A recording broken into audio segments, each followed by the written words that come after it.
أعوذ بالله من الشيطان الرجيم بسم الله الرحمن الرحيم السلام عليكم ورحمة الله وبركاته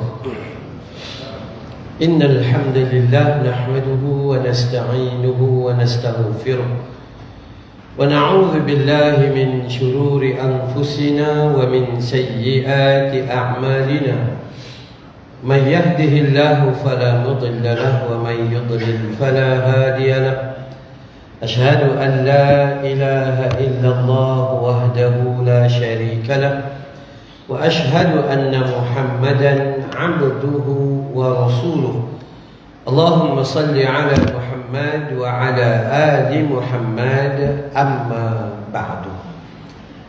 Jutaan terima kasih kepada pengurusi masjid, timbalan pengurusi, seluruh ahli jawatan kuasa Masjid Sayyidina Ali Bukit Sekilau atas kesudian menerima persinggahan kembara dakwah saya selama 4 hari. Alhamdulillah, semalam siang pukul 10 pagi saya di kem Sungai Udang, Melaka. Kemudian dari habis program dengan tentera terus ke Kuantan, dapat duduk di homestay cantik baru di Bukit Setongkol. Ramai sahabat-sahabat yang nak bagi duduk free. Itu bagus, dia niat nak berdakwah dan baik je lah. Malam tadi kuliah maghrib di Masjid Pramuk. Alhamdulillah pagi ni ada di sini. InsyaAllah tengah hari nanti kuliah zuhur di Masjid Tepian Putra. Okey, dan sambung-sambunglah sampai last kali di Masjid Sungai Ula. Masjid Sungai Ula dia booking 2 Ahad maghrib dan Isnin subuh, 2 kali dia booking. Moga-moga Allah bagi kebaikan berpanjangan kepada perhimpunan kita pada pagi ini. Tuan-tuan, sebelum kita mula, kalau saya jemput tuan-tuan lebih rapat dengan saya boleh? Kita duduk supaya kita rapat-rapat ke depan. Itu nikmat yang paling baik sebenarnya. Dalam majlis ilmu, nakkan ilmu yang manfaat. Apa ilmu manfaat?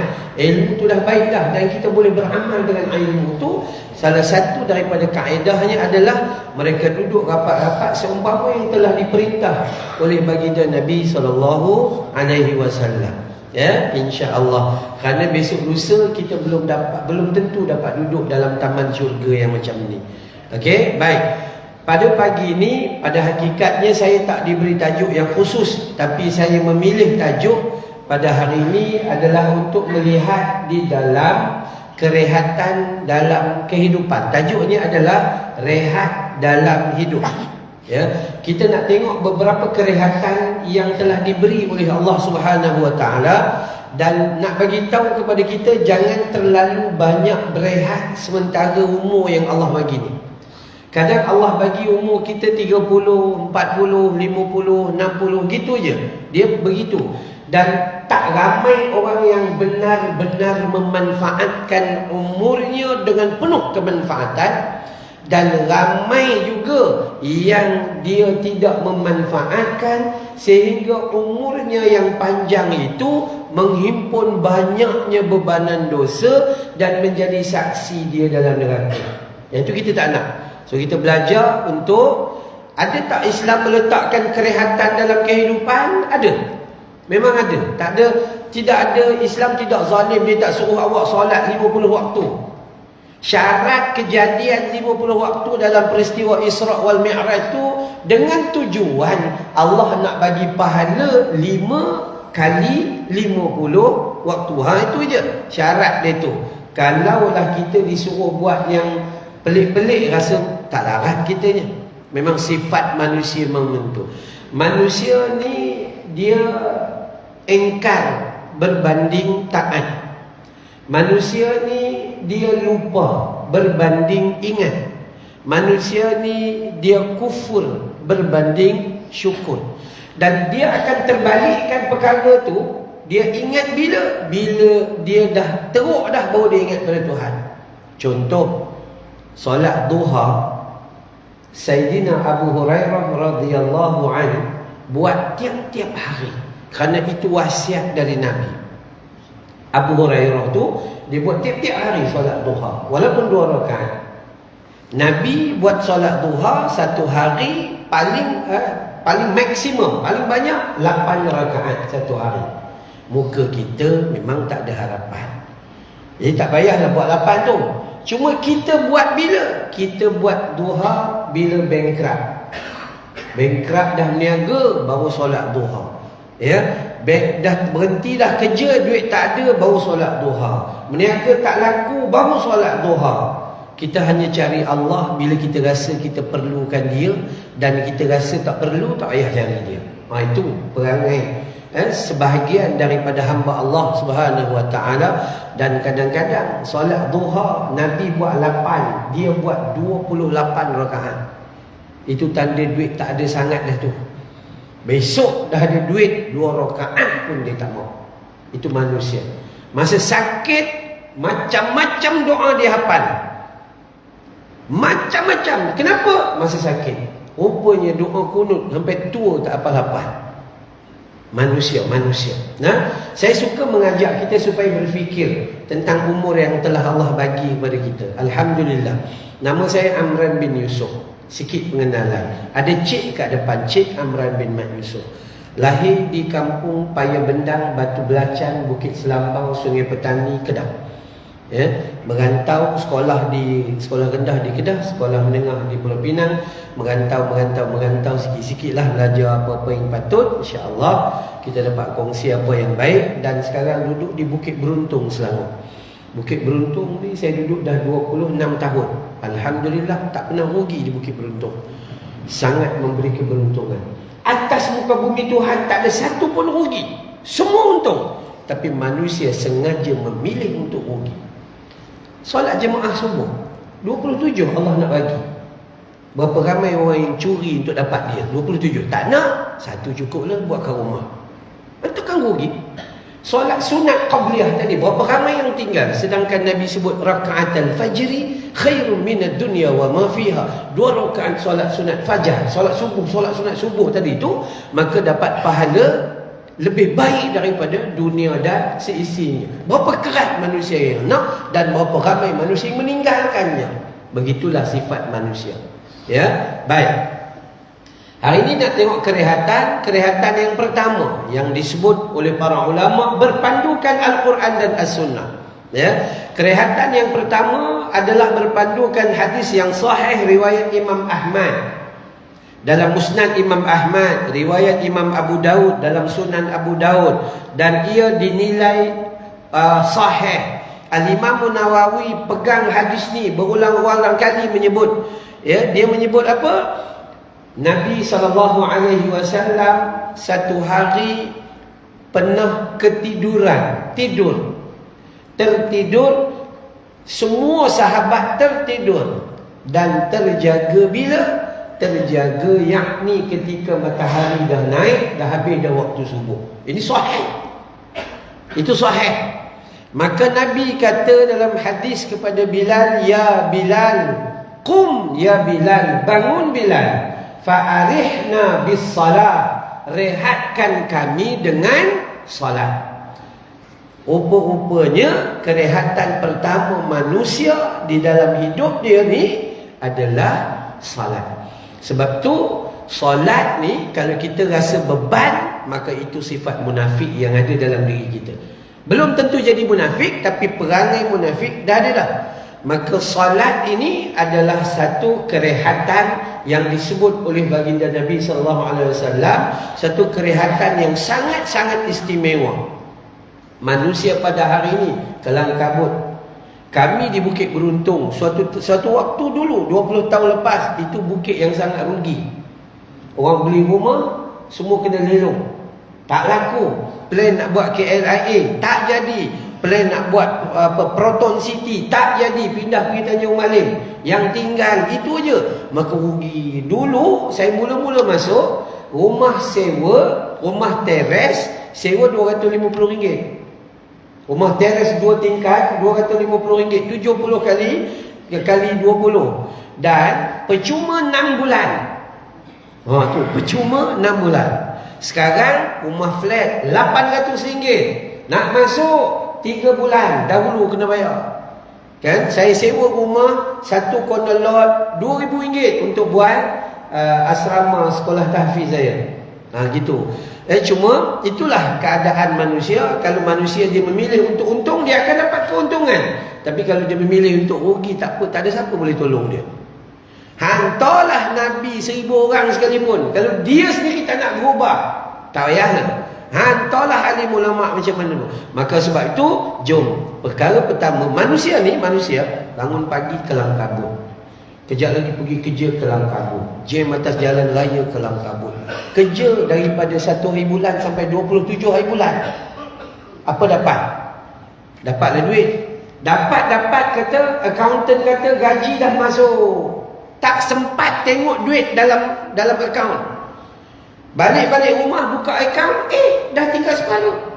Potong rumah, potong kereta, potong koperasi, potong, deducted, bam, dia potong, itu je tinggal. Kerja dah sebulan ni.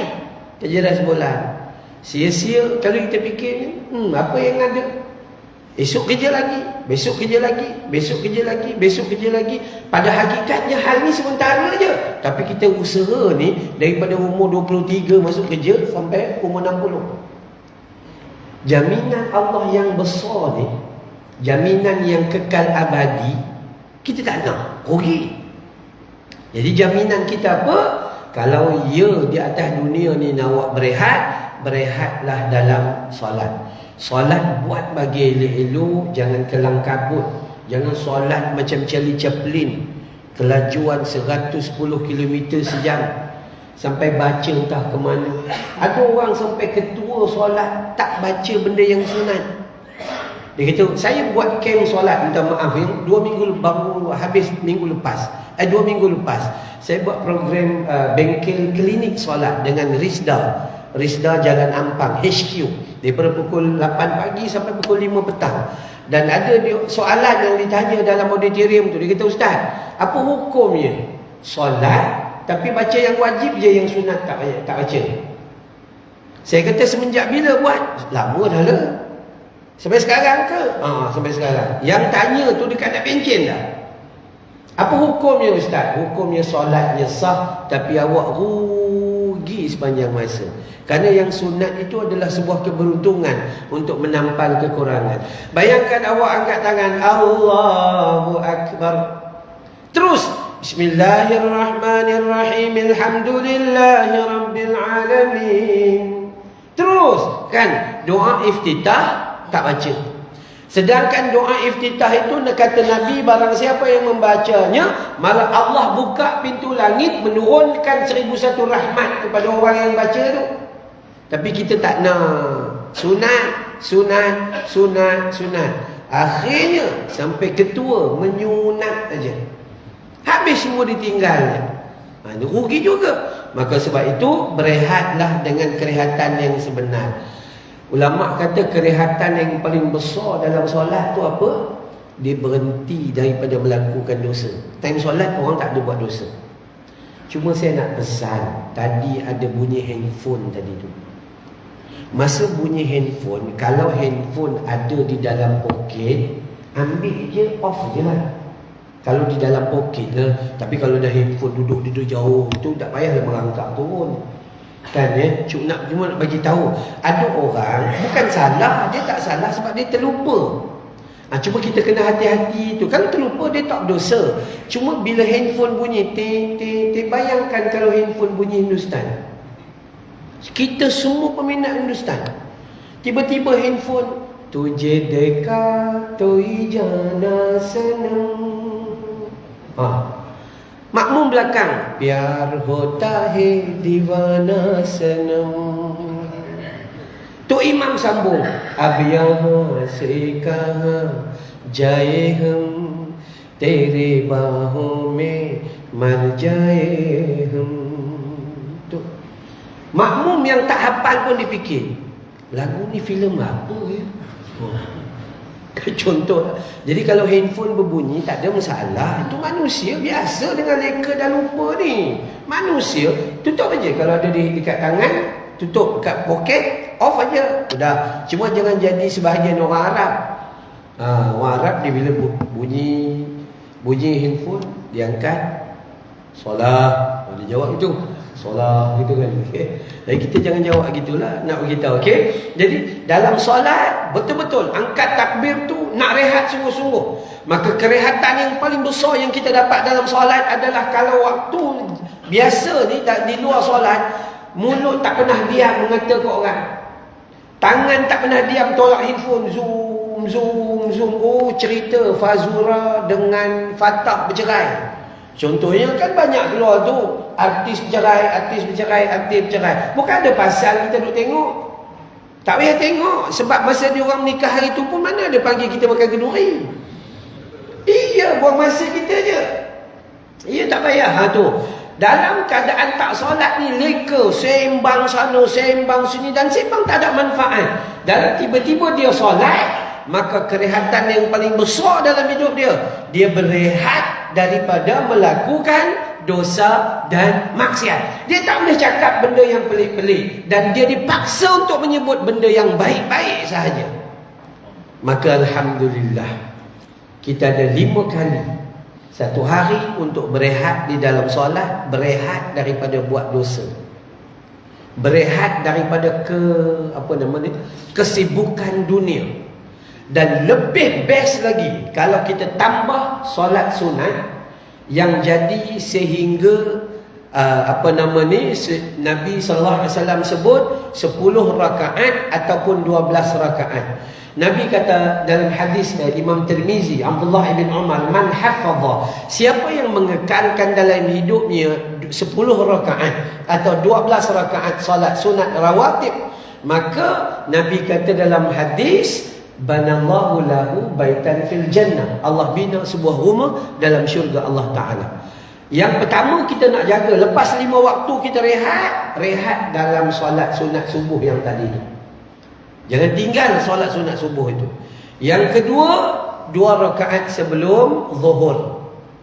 2 rakaat sebelum zuhur ni boleh buat 2 atau boleh buat 4. 2 rakaat selepas zuhur, 2 rakaat selepas maghrib, 2 rakaat selepas isyak. Ada 5 jenis.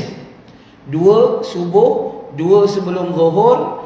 Sebelum zuhur ni boleh buat 4 juga. Selepas zuhur 2, selepas maghrib 2, selepas isyak 2. 5 jenis saja.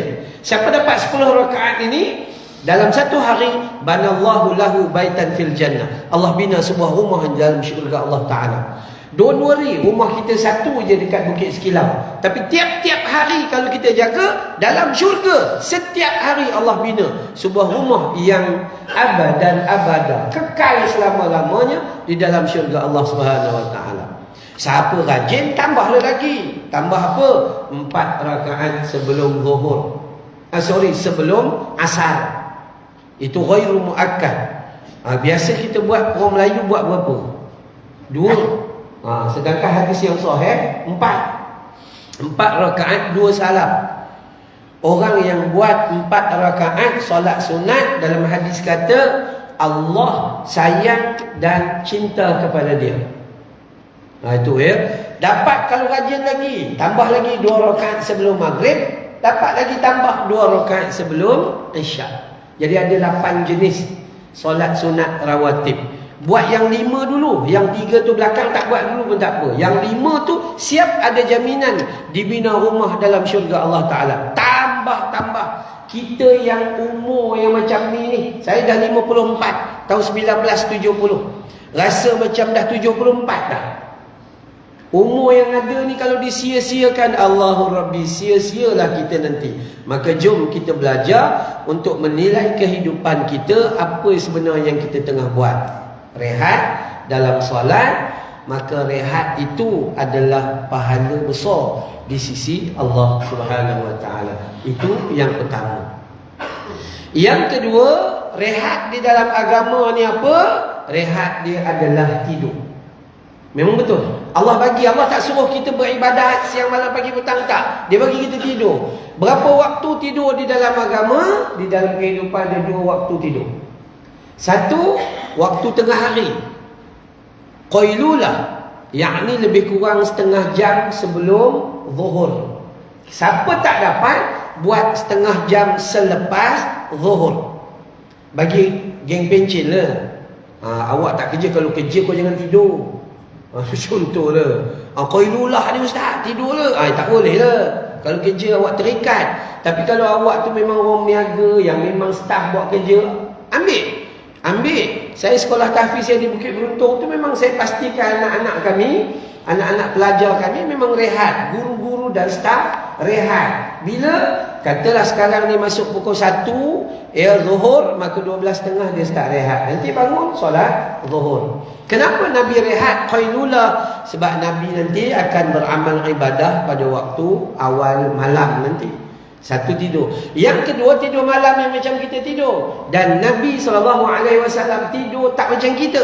Kita lagi tak habis wrestling dalam TV itu, tak tidur-tidur. Itu tak termasuk gegar berganza dengan kilauan mas, otai masih berdosa. Iya. Kan akhirnya habis gitu ya. Sedang kalau tuan-tuan belajar hadis, saya alhamdulillah Allah beri keizinan belajar ilmu hadis, dan kita dapati Nabi tidur pukul 9, 9.30 malam. Habis solat Isyak tu, bila tak ada urusan, balik jumpa anak bini sekejap, berdet-det, dan calon betek, calon betek. Tidur. Dah. Tak payah sembang banyak. Sebab lagi lama kita hidup, lagi lama kita jaga, maka lagi banyak perkara-perkara yang sia-sia banyak kita buat. Itu rugi lah. Memang merugikan kita. So tidur awal. Itu lebih utama. Tapi hati-hati. Masa nak tidur Nabi pesan, barang siapa yang tidur berniat mahu bangun tahajud. Ada orang niat ni 12 tahun dah, tak start tahajud. Niat aja. Apa hukumnya? Bagus. Lebih baik daripada orang yang tak ada niat langsung. Sepatutnya Nabi kata, barang siapa yang tidur, dalam riwayat Imam Muslim, barang siapa yang tidur dengan berniat dan berhajat mau bangun tahajud, dan kemudian matanya mengalahkan dia, maksud dia tak bangun, maka tidurnya seumpama pahala yang diniatkan, dan tidurnya menjadi sedekah di dalam kehidupannya. Tu punya sayangnya Allah Ta'ala kepada kita. Maka tidur dengan cara tersebut. Sebab tu tidur kita ni kena baca doa. Bismikallahumma ahya wa amut. Ini kita dah 88 tahun hidup, doa tidur tak ngapa-ngapan. Isya. Itu imam doa tadi. Itu doa bangun tidur. Alhamdulillahilladzi ahyana ba'dama amatana wa ilaihin nusyur. Kita umur dah dekat 100, doa bangun tidur belum hafal. Tu pun kadang-kadang something wrong juga dengan kita. Entah 80 tahun, buat apa tak? Itu belum tanya ayat Quran lah, doa tidur tak hafal. Sedangkan itu adalah sunnah besar Nabi SAW. Kenapa kena baca doa tidur? Nabi kata orang yang tidur dibelit 3 ikatan oleh syaitan. 3 belenggu diikat di batang tengkuknya. Semua orang setan belit dan setan dodoi kita. Tidurlah, malammu masih panjang, tak payah bangun. Alhamdulillah, Allah bagi panjang umur. Kita makin tua, susah tidur. Susah tidur. Kenapa dia susah tidur? Sebab Allah nak bagi kita beramal. Ini bila dah susah tidur time tua, pergi pula hospital minta ubat tidur. Habis bila kau nak beramal? Dah lah muda tidur, tua pun tidur. Rugi lah. Sangat rugi. Ya, maka tidur di dalam yang tadi itu, qum ya Bilal fa'arihna bisalah. Rehatkan kami dengan salah ini. Hadis ini sahih riwayat Imam Ahmad. Dan tidur itu suatu kerehatan. Ini ada di dalam surah Al-Furqan, surah 25 pada ayat 47. Allah bagi tahu pada kita, wa huwallazi ja'ala lakumul laila libasa wan nauma subata wa ja'ala an-nahara nusyura. Ya, Allah menyatakan, dan dialah Tuhan yang menjadikan malam untuk kamu sebagai pakaian. Malam ni kita buka baju pun orang tak nampak dah. Duduklah rumah kita. Dia pakaian melindungi kita. Dan wan nauma subata, Dan kemudian tidur itu suatu perhentian kerehatan. Dia jadi R&R. Kan ya? Rawat dan rehat. Kita tidur tu suatu kerehatan. Wa ja'alan nahara nusyura, dan Allah jadikan siang itu untuk waktu cari rezeki. Dan rehatlah di dalam tidur kita. Tapi jangan belajar tidur macam orang barat. Orang barat kata orang tua kena tidur paling kurang 7 jam, 8 jam. Budak elok tidur 10 jam. Akhirnya orang Islam lemau, lembab, lesu, semua macam tu. Tidur je kerjanya. Solat Jumaat ni, masuk solat Jumaat, niat tu memang nak tidur dah. Belum khutbah lagi, mula-mula khutbah tunduk, ingatkan khusyuk, rupanya syahid. Syahid terus sampai iqamah baru jaga. Tak ada nilai kita di sisi Tuhan kalau kita tidak berusaha memaksa diri kita untuk melakukan ketaatan dan memperkasakan solat. Nah, kita takut, sangat takut kerana manusia ini khuliqal insanu dha'ifa, dicipta dalam keadaan yang sangat dhaif. Angkat takbir je menguat. Allah. Tu. Angkat takbir je menguat.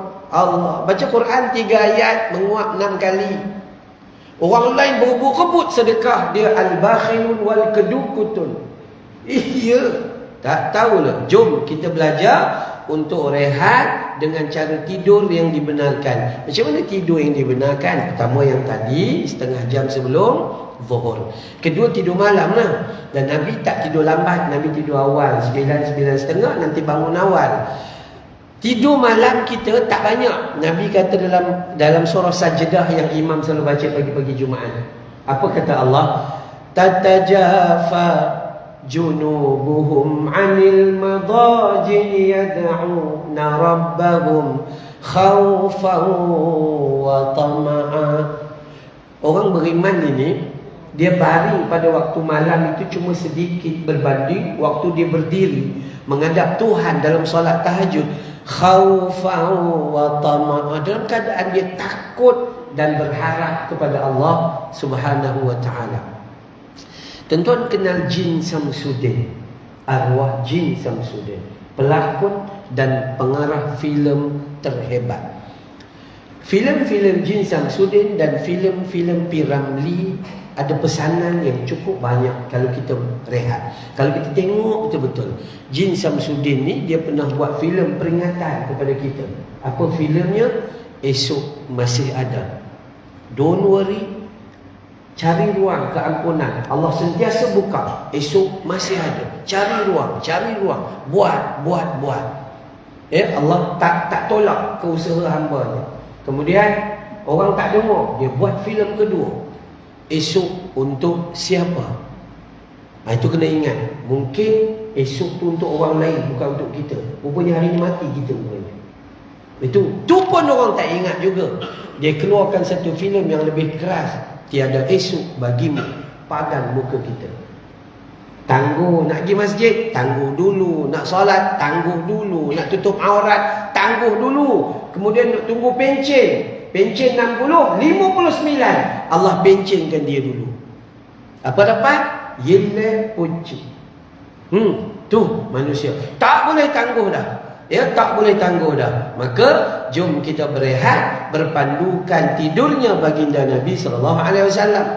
Nabi SAW dia tidur, tapi tidaklah tidur seperti 8 jam ke 10 jam itu. Tuan-tuan belajar, kita yang dah berumur-umur ni kan, belajarlah sikit buat tahajud walaupun 2 rakaat.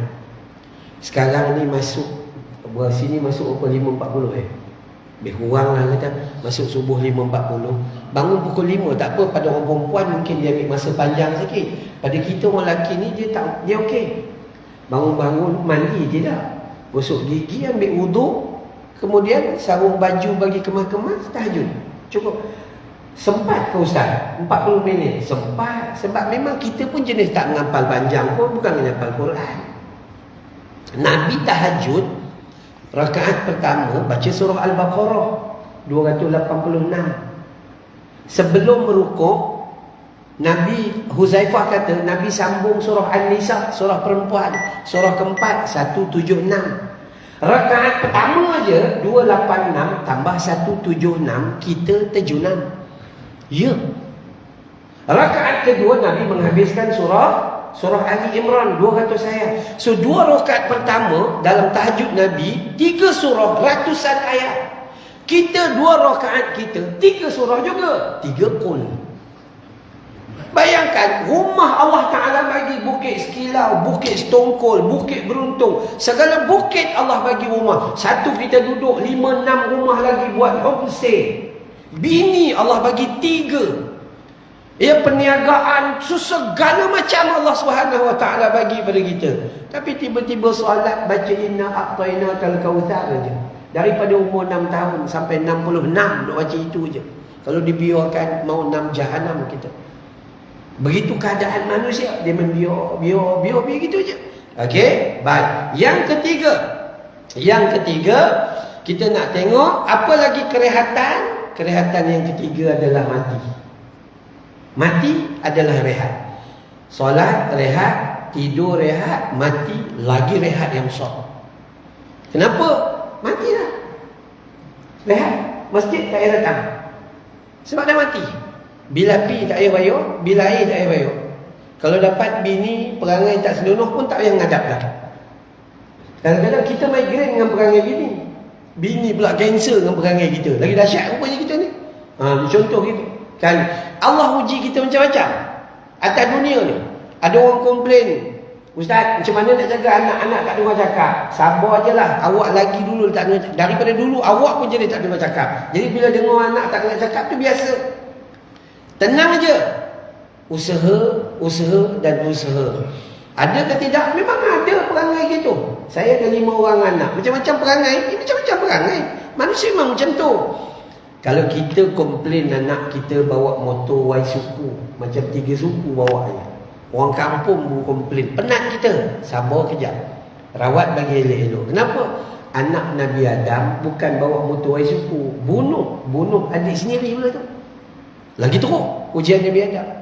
Kalau kita komplain bini kita kuat membeli belah, kejap tudung bawan, kejap tudung tenggiri, kejap jenahah, kejap pari, segala macam tudung ikan, semua dibeli.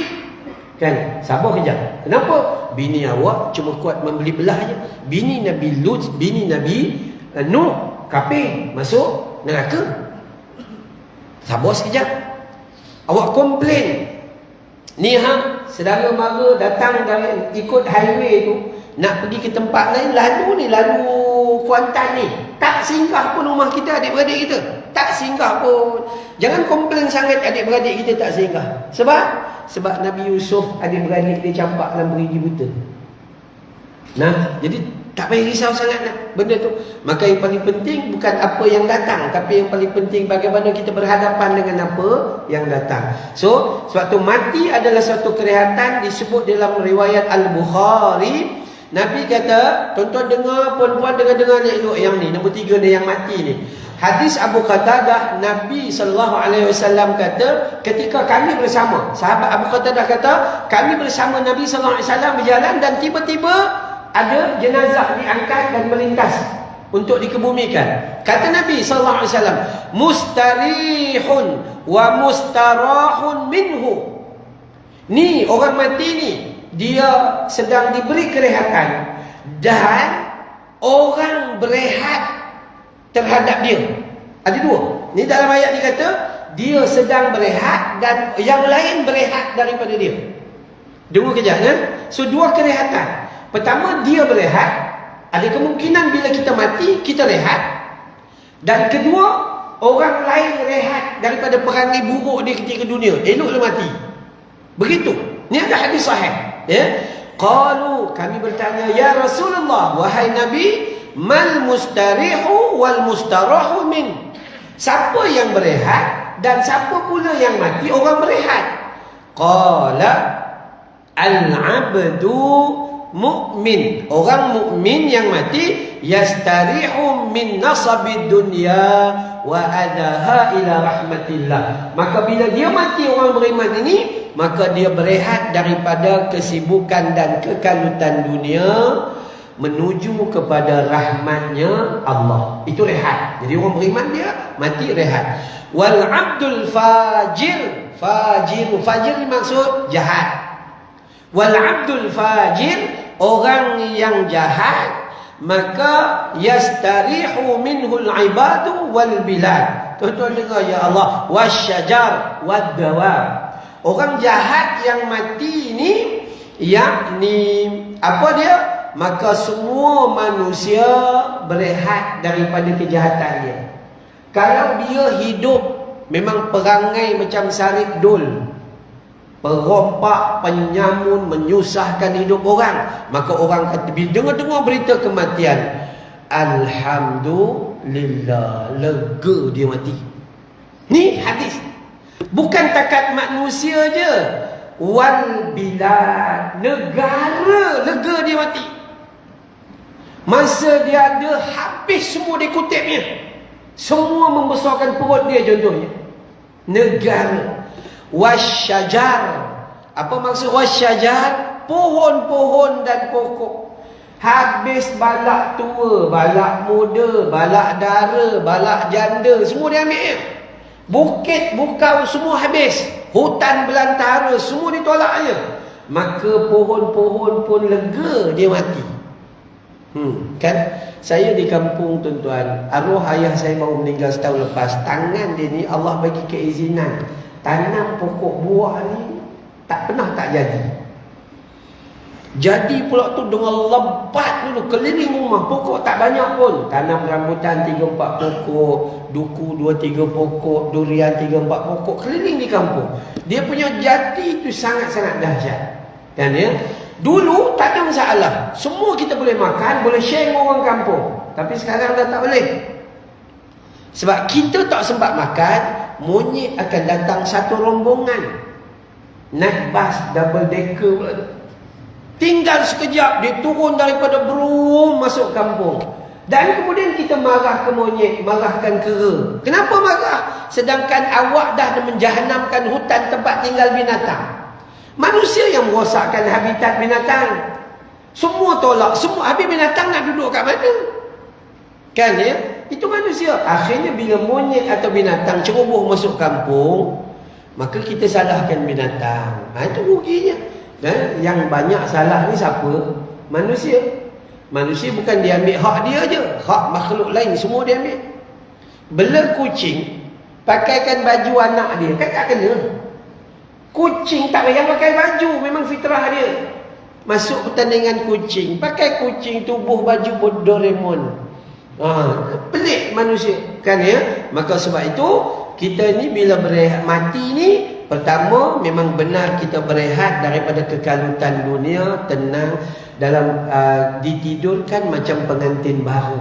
Itu memang ada hadis sahih. Ya, tapi ada orang yang mati, orang berehat. Bila dengar-dengar kata dia mati ni, terus ambil pisang pergi sedekah ke masjid. Bukan satu sikat, satu tandan ni bawanya. Kenapa? Seronok atas kematian orang tu. Sebab dia memang penyamun tarbus. Memang hidup dia memang menyusahkan orang je. Dan kita tak naklah duduk dalam fajir. Fajir ni orang jahat. Nabi sebut fajir ni juga, ingat kalau ada peniaga-peniaga di sini. Hadis yang sahih. Siapa belajar dalam bab muamalat Islam, satu hadis yang sangat sahih, golongan yang paling ramai yang dibangunkan di mahsyar dalam keadaan fajir, jahat mereka, rupa macam kera dan babi. Tu fajir. Siapa? Mereka paling ramai adalah daripada golongan peniaga. Mereka sangat tidak jujur terhadap orang yang mereka jual beli. Kalau mereka pergi beli, mereka nak lebih. Tapi ketika mereka jual, mereka kurangkan timbangan. Nah itu cukup-cukup bahaya.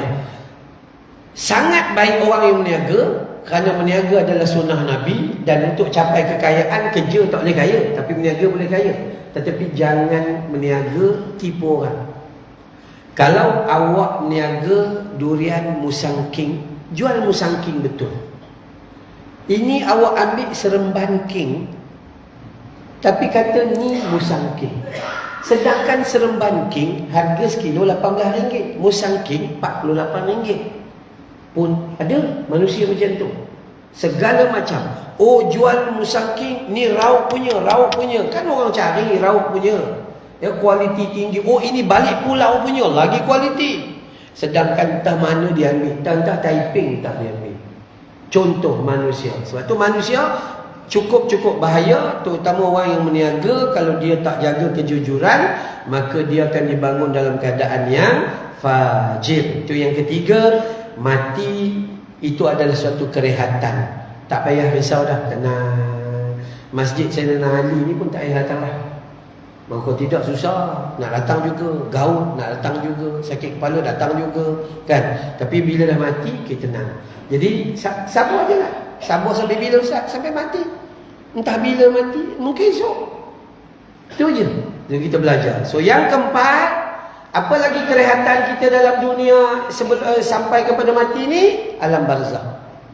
Alam barzah. Nabi SAW menyebut di dalam hadis ni panjang, saya ambil yang di hujung.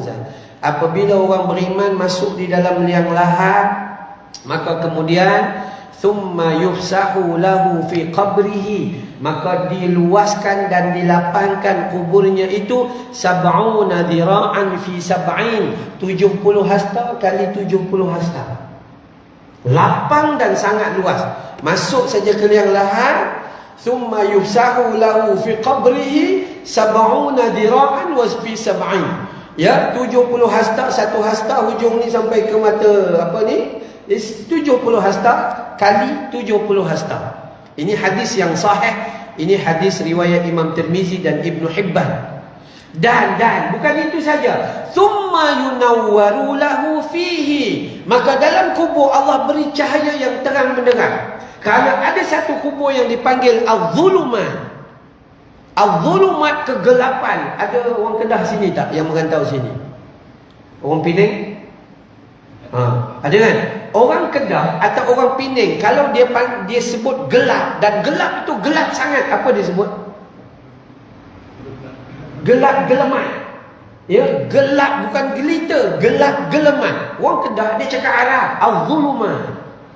Jadi Az-Zulumat adalah satu ruang kubur yang sangat gelap kepada orang yang fajir tadi. Tapi Allah Subhanahu Wa Taala bagi pertama pada kita 70 hasta kali 70 hasta dilapangkan, yunawwiru lahu, lalu Allah beri dia cahaya yang terang benderang di dalam kuburnya.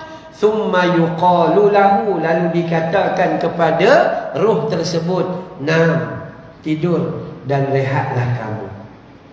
Jadi ini rehat yang keempat, yakni rehat di alam barzah. Mana alam barzah? Siapa pun tak tahu. Alam kubur orang tahu, tapi alam barzah siapa pun tak tahu. Duk kat mana? Ghaibiyat. Ya, kita tak tahu itu benda ghaib. Yang pasti ada dua tempat. Pertama, orang yang beriman duduk di Illiyin, tempat simpanan roh orang beriman. Tenang, damai, dibuka pintu syurga, dia dah nampak daripada jauh, dan haruman-haruman syurga dah dirasakan ketika dia di alam barzah. Kedua, orang yang fajir, orang jahat, ada di tempat Sijin. Sijin, tempat simpanan roh orang yang fajir, dan dibuka pintu neraka, sudah ada bahan-bahan dan jurang api neraka. Kita dengar tuan-tuan, cuma kadang-kadang dengar kita tak takut. Kenapa? Sebab dengar kita letak di akal. Kita, termasuk saya. Tapi kita tak bawa ke hati. Di akal, dia tahu. Itu pengetahuan. Ramai orang tahu dia Islam, tapi belum solat 5 waktu. Kenapa? Sebab dia tak turun ke hati. Kalau ilmu turun ke hati, namanya sedar. Orang yang sedar sahaja orang yang akan berubah. Okey, baik. Itu yang ketiga, yang keempat, yakni rehat di dalam alam barzah. Dan yang terakhir, yang kelima, apa dia? Rehat di syurga Allah Subhanahu Wa Taala abadan abada. Allah menyebut dalam surah Al-Kahfi, surah 18 ayat 31. Kata Allah, ulaika lahum jannatu adnin tajri min tahtihimul anhar yuhallawna fiha min asawir min dhahabin wa yalbasuna thiyaban khudran min sundusin wa istabraq. Kemudian muttaqiina fiha 'alal araik ni'mat thawabu wa hasunat murtafaqa. Surah Al-Kahfi surah 18 ayat 31. Apa kata Allah? Mereka-mereka yang beriman yang meninggal itu disediakan bagi mereka, yakni syurga yang kekal abadi, ada sungai-sungai yang mengalir di dalamnya. Selalu orang tanya, kenapa dalam syurga selalu sebut jannatin tajri min tahtihal anhar? Kenapa perlu ada sungai dalam syurga? Tuan-tuan, masa kita kecil-kecil dulu sekolah rendah, masa pelajaran lukisan, bila disebut okey, lukis lukisan, hari ni kita nak tengok lukisan siapa paling cantik, apa yang kita buat, tuan-tuan? Biasa kita akan lukis pemandangan ni ada bukit dulu, bukit. Di celah bukit itu ada matahari. Lepas tu matahari banyak pula tu di celah bukit tu. Matahari patut satu je, dia buat banyak pula tu setiap celah bukit. Lepas tu di awan dia akan buat huruf M, bunga burung tengah terbang. Kemudian dia buat hutan sikit, tepi tu mesti ada sungai. Sungai tu air keruh tapi dia bubuh kat warna biru. Kan sungai. Lepas tu dia letak sungai yang mengalir, nak menunjukkan bahawa sungai sangat memberi ketenangan. Dia letak satu perahu, ikat tali, pohon kelapa dan sebagainya. Itu memang gambaran ketenangan yang digambarkan oleh Allah. Sekarang ni semua orang kalau pergi mana-mana lah, kata homestay ke apa ke, maka dia nak kalau boleh ada swimming pool. Terjun daripada bilik tu, bodobong gitu. Orang yang ada duit buat rumah sekarang pun ada swimming pool, nak menunjukkan. Ada sahabat saya, rumah dia keliling longkang rumah dia tu. Keliling longkang rumah tu, dia buat fountain.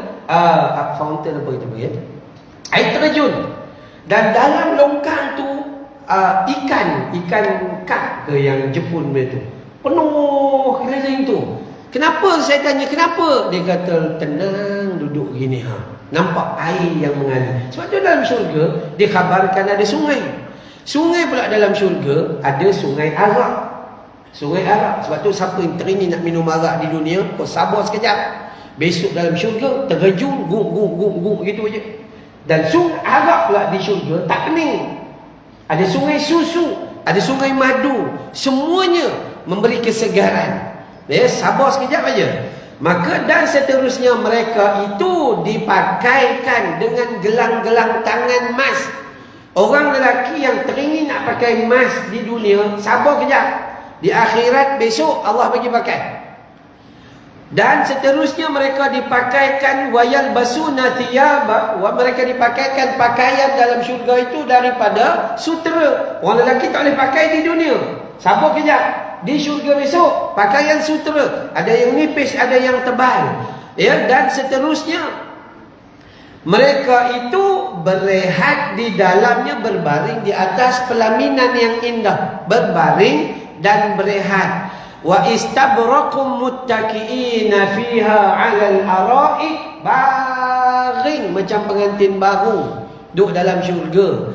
Dan ni'mat thawabu wa hasunat murtafaqa, maka demikianlah tempat berehat yang semolek-moleknya tempat kita kembali. Sudah selesai. Maka kalau kita tengok kerehatan kita, maksud kita nak mengaji hari ini adalah jangan banyak sangat rehat. Umur kita esok lusa belum tentu lagi.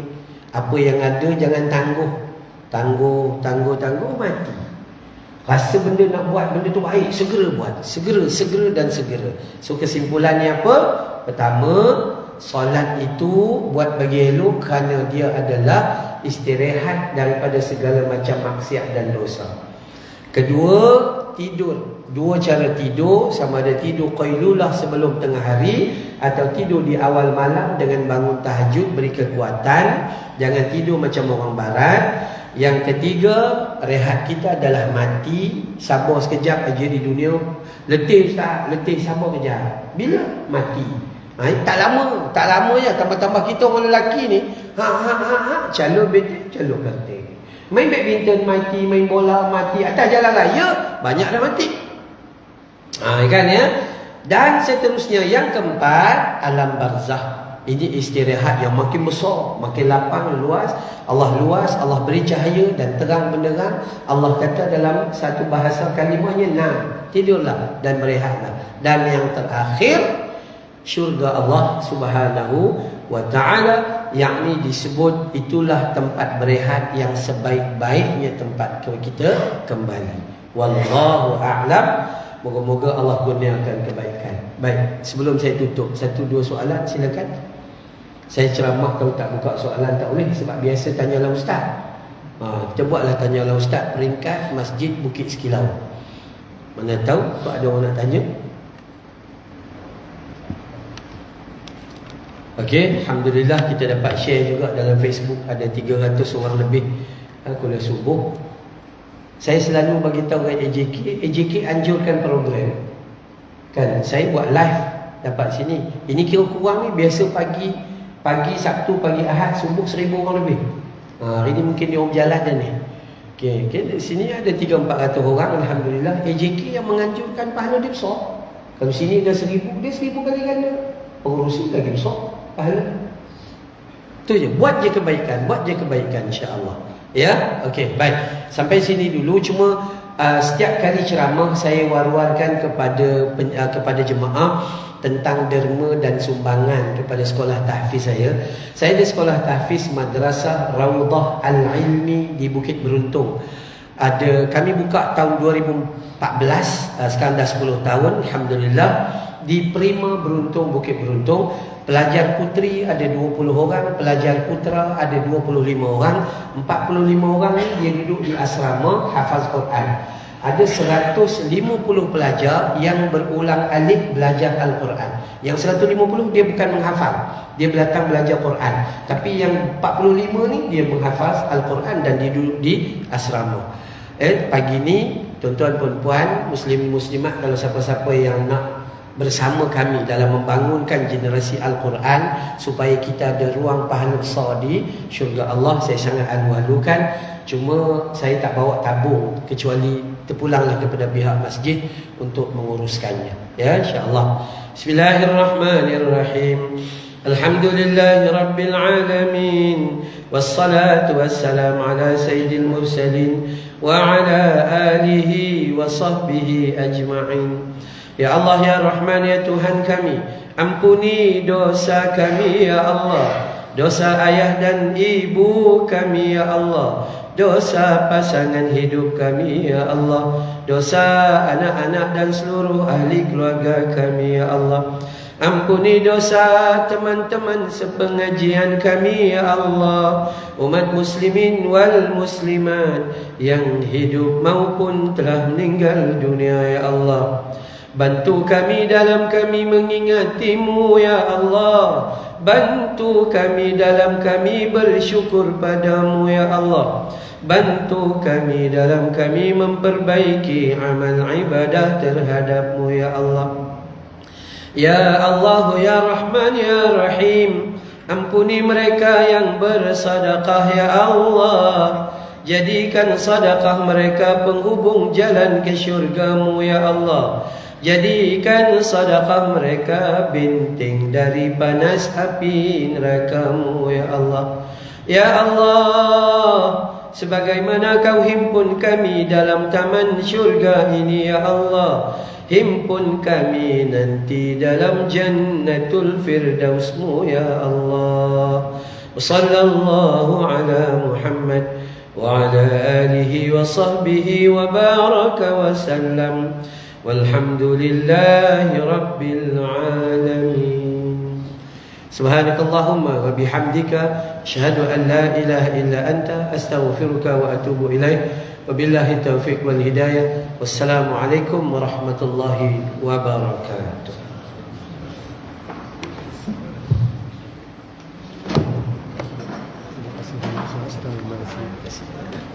Sudah. Dah. Ini 3 botol. Oh ya, kau. Alhamdulillah.